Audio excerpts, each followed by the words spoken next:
Hi, how are you today? Let's begin by taking a look at today's news segments. Criminal indictment of former President Donald Trump. Finland to join NATO. Pope Francis.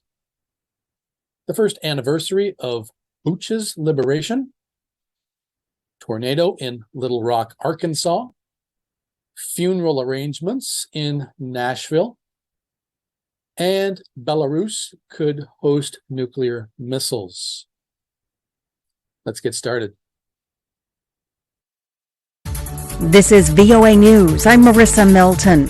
The District Attorney of New York County of Manhattan, Alvin Bragg, accused Republicans of unlawful interference in his case against former U.S. President Donald Trump. After his indictment this week, Reuters' Alex Cohen has more. Republicans are crying foul after a Democratic district attorney announced a criminal indictment of former President Donald Trump. Former Vice President Mike Pence, speaking at an event in Washington on Friday, echoed Trump's claims that the move by Manhattan prosecutor Alvin Bragg was politically motivated. It's clear to the overwhelming majority of the American people that this is nothing short of a political prosecution. Republican lawmakers who chair powerful congressional committees have vowed to investigate Bragg and demanded he hand over documents and other confidential material from the investigation. But Bragg hasn't backed down. In a letter to 3 House committee chairs Friday, Bragg's office called the demand for documents and testimony unprecedented and illegitimate and unlawful political interference in a New York criminal case.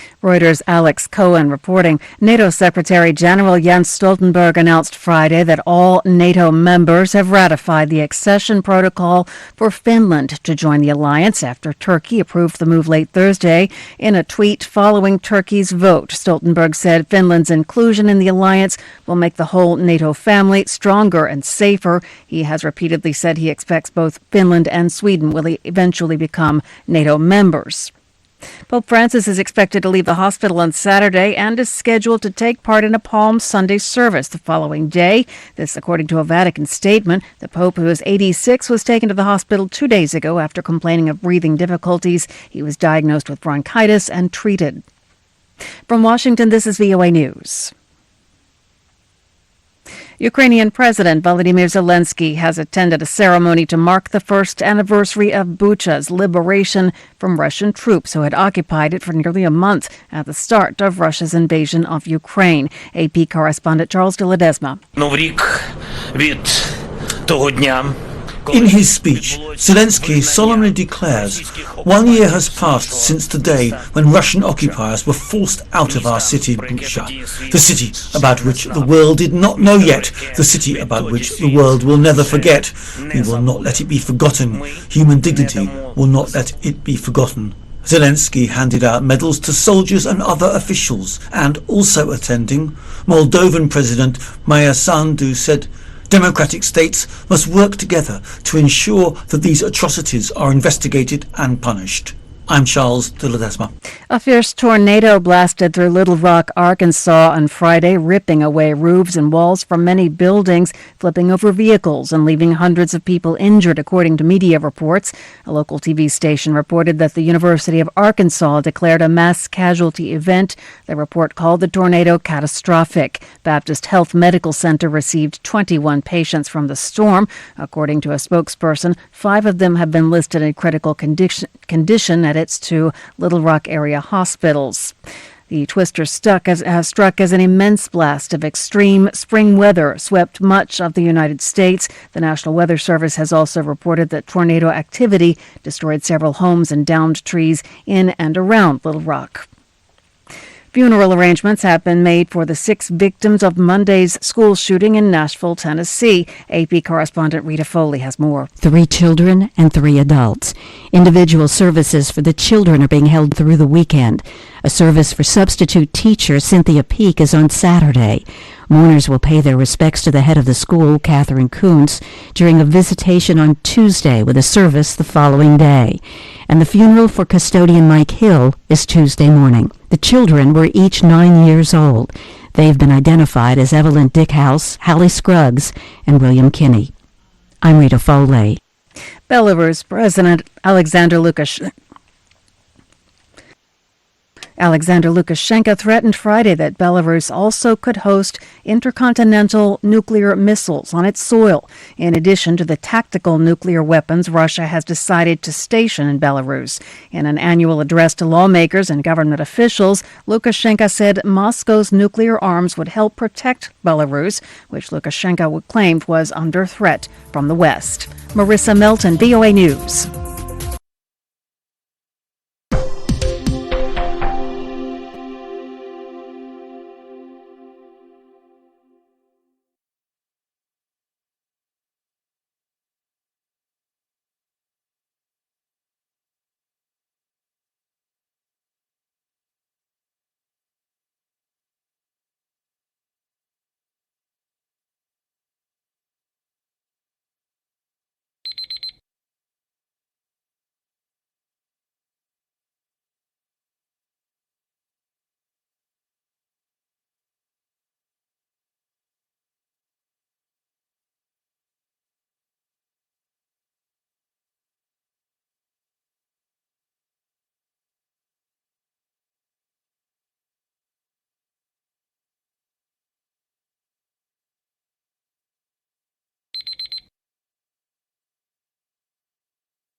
Thank you for watching. Can you do me a favor? Please leave a comment in the comment section below. That would really help. Thank you, and see you again soon.